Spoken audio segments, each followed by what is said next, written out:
30 திருமணமான பெண்களை அவங்களுடைய கணவர்களே கொலை செய்த ஒரு கொடூர சம்பவம் நடந்திருக்கு. இவங்கெல்லாம் ஒரு கேங்கா? எதனால இந்த 30 பெண்மணிகளும் அவங்களுடைய கணவர்களாலேயே கொலை செய்யப்பட்டாங்க? ஒருத்தருக்கு ஒருத்தர் தெரியுமா, நட்பா, உறவா அப்படிலாம் கேட்டா எதுவுமே கிடையாது. இவங்க எல்லாருமே ஒரே மாநிலத்தை சேர்ந்தவங்க. அவங்களுடைய திருமண வாழ்க்கை ரொம்பவே சந்தோஷமா இருக்க போகுது அப்படின்னு நினைச்சு ஒரு சராசரியா ஒரு பெண்ணுக்கு என்னென்ன ஆசைகள் இருக்குமோ, ஒரு திருமண வாழ்க்கை பற்றின என்னென்ன எதிர்பார்ப்புகள் இருக்குமோ அப்படி நினைச்சுதான் அவங்களுடைய திருமண வாழ்க்கையை தொடங்கினவங்க தான் இந்த 30 பேரும். ஆனா இந்த 30 பேரும் எதற்கு கொலை செய்யப்பட்டார்கள் அப்படின்ற ஒரு காரணம் இருக்கு இல்லையா, அது மிகவும் அதிர்ச்சிக்குள்ளாக்கக்கூடிய ஒரு விஷயமாவே பார்க்கப்படுது.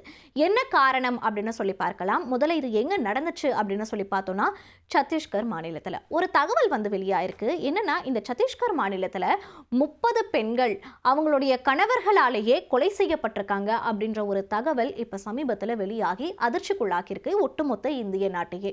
இந்த 30 கொலைகளும் என்ன காரணத்துக்காக செய்யப்பட்டது அப்படின்னு சொல்லி பார்த்தீங்கன்னா, முதன்மை காரணமா இருக்கிறது சந்தேகம் மற்றும் பொறாமை. இந்த 2 விஷயங்கள் தான் பார்க்கப்படுது. சந்தேகம் மற்றும் பொறாமை ஒரு நட்புல இருந்தாலே அது அந்த நட்பை ஸ்பாயில் பண்ணிடும் அப்படின்னு சொல்லுவாங்க.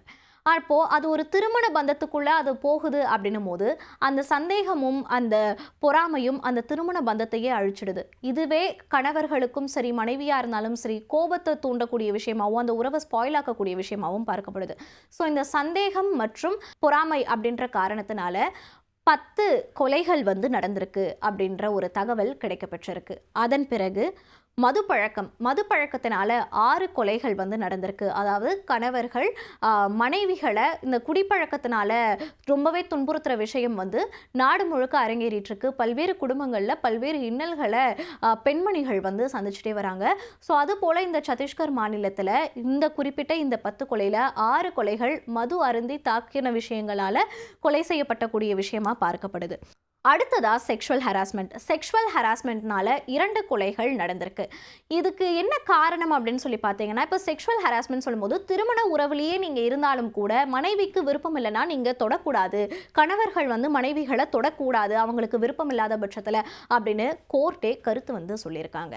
அதையும் மீறி நான் என்னுடைய ஆசைக்கு நீ இணங்கலை அப்படின்னு சொன்னால் அவங்கள துன்புறுத்துறது, அவங்கள அடிக்கிறது அப்படின்னு பல்வேறு விஷயங்களை பெண்கள் இன்றளவும் சந்திச்சுட்டு வராங்க. சில இடங்கள்ல ஆண்களுமே சந்திச்சுட்டு வராங்க. ஸோ அப்படி பார்க்கும்போது இந்த 30 கொலைகளில் 2 கொலைகள் இந்த மாதிரி செக்ஷுவல் ஹராஸ்மெண்ட்னால அரங்கேறி இருக்கு. அதன் பிறகு வீட்டு வன்முறை, வீட்டில் நடக்கக்கூடிய சண்டைகளில் ஒரு இப்போ அடிதடி சண்டை நடக்குது, கணவர் மனைவி அடிக்கிறாங்க அப்படின்னும் போது அது போன்ற கொலைகளும் இதில் அரங்கேறி இருக்கு. அதன் பிறகு டவுரி வரதட்சணை கொடுமையால் கணவர் மனைவியை கொலை செய்த ஒரு கொலையும் இந்த 30 கொலைகள் அடங்குது. அதே போல மேரேஜ் ஸ்ட்ரெஸ், திருமண அழுத்தம். இப்போ திருமண அழுத்தத்தை பற்றி நிறைய பேருக்கு ஒரு போதிய விழிப்புணர்வு இல்லாமையே இருக்கு. நல்லா தான் கல்யாணம் பண்ணாங்க, சந்தோஷமாக தான் இருந்தாங்க, அவங்களுடைய விருப்பப்படி தான் கல்யாணம் பண்ணாங்க, ஆனாலும் ஏன் தெரியல அவங்க இறந்துட்டாங்க அப்படின்ற ஒரு விஷயம்லாம் இருக்கும். பெண்கள் சந்தோஷமாகவே கல்யாணம் பண்ணாலும் கூட அவங்களுக்கு கொடுக்கப்படக்கூடிய அழுத்தங்கள், கமிட்மெண்ட்ஸ் அப்படின்னு சொல்லி வரும்போது கணவர்கள் மனைவிகளை நல்லாவே பார்த்துக்கணும். ஆனால் கணவர் மனைவிக்கு என்னென்ன கமிட்மெண்ட்டை கொடுக்கலாம் அப்படின்றதை தாண்டியும் ஓவர் கமிட்மெண்ட்டை கொடுத்து அதில் ஓவராக அவங்க லாக் பண்ணுறது மனைவியாக இருக்கக்கூடிய அந்த பெண்ணுக்கு அது ஒரு மன அழுத்தத்தை ஏற்படுத்தும் அப்படின்னு சொல்லிட்டு சைக்காட்ரிஸ்ட் எல்லாம் சொல்கிறாங்க. ஸோ பெண்கள் திருமணமான பிறகு அவங்களுக்கு பொதுவாகவே ஒரு அழுத்தம் இருக்கும். தன்னுடைய அம்மா வீட்டில் ஒரு இண்டிபெண்ட்டாக வாழ்ந்த பொண்ணு, இதுவரைக்கும் கமிட்மெண்ட் இல்லாத வாழ்ந்த பொண்ணு ஒரு திருமண பந்தத்துக்குள்ள நுழையிறாங்க அப்படின்னு சொன்னா அவங்களுக்கு பொதுவாகவே ஒரு கமிட்மெண்ட் வந்துடும். இன்னொரு குடும்பத்தையும் நம்ம பார்த்துக்கணும், கணவர் வந்துருவாரு, நமக்குன்னு ஒரு பிள்ளைகள் இருக்கு அப்படின்ற ஒரு பயம் ஆட்டோமேட்டிக்கா ஒரு பெண்குள்ள இருக்கும். அப்ப அந்த பெண் ஒரு புதுமண வாழ்க்கையில உள்ள நுழைகிறா, என்டர் ஆகிறா அப்படின்னு சொல்லும் போது ஒரு அடிப்படையா அவளுக்கு ஒரு பயம் இருக்கும். அதை ஹஸ்பண்டா இருக்கக்கூடியவங்க தான் டேக் கேர் பண்ணணும், அவங்களுக்கு பக்க பலமா ஒரு பார்ட்னரா இருக்கணும் அப்படின்னு சொல்லிட்டு சைக்காட்ரிஸ்ட் சொல்லுவாங்க. ஸோ அது போல எல்லாம் இல்லாமல் அவங்கள துன்புறுத்துறது மூலயமாவோ அது ஒரு எக்ஸ்ட்ரீம் லெவலுக்கு போகும்போது அது கொலையில் போய் நடக்கிறது அப்படின்றது இந்த 30 கொலைகளில் ஒரு விஷயமாகவும் பார்க்கப்படுது. ஸோ இந்த 30 கொலைகளும் இந்த காரணங்களாலேயே சத்தீஸ்கர் மாநிலத்தில் நடந்திருக்கு அப்படின்னு சொல்கிறது தான் ரொம்பவும் அதிர்ச்சி அளிக்கக்கூடிய விஷயமாக பார்க்கப்படுது.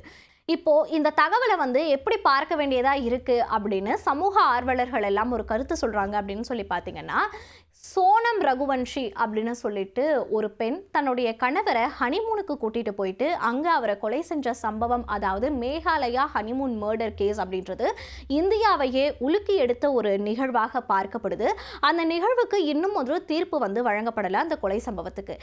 அடுத்தடுத்து திடுக்கிடும் தகவல்கள் அந்த கொலை சம்பவத்தை பொறுத்த வரைக்கும் வெளிவந்து கொண்டே இருக்கு. அந்த பொண்ணு வந்து பல திட்டங்களை தீட்டி தன்னுடைய கணவரை வந்து சாகடிச்சிருக்காங்க. இந்த ஒரு விஷயம் சோசியல் மீடியாஸ்ல பயங்கரமா பரவுது. இந்த விஷயம் பரவுனதை அடுத்து பெண்களை வந்து பொதுமைப்படுத்தி அவங்களை சிறுமைப்படுத்துறதா இருக்கட்டும், அவங்களை இழிவுபடுத்துறதா இருக்கட்டும், சோஷியல் மீடியாஸ்ல வந்து ரொம்ப அதிகமாக இருக்கிறத பார்க்க முடியுது. குறிப்பாக சொல்லணும்னா நீங்கள் சோஷியல் மீடியா எடுத்தீங்கன்னா இந்த சோனம் ரகுவன்ஷி, அதாவது இந்த மேகாலயா மர்டர் கேஸ் அப்படின்றது ஒரு முக்கிய பங்கு வகிக்கக்கூடிய ஒரு விஷயமாவே பார்க்கப்படும்.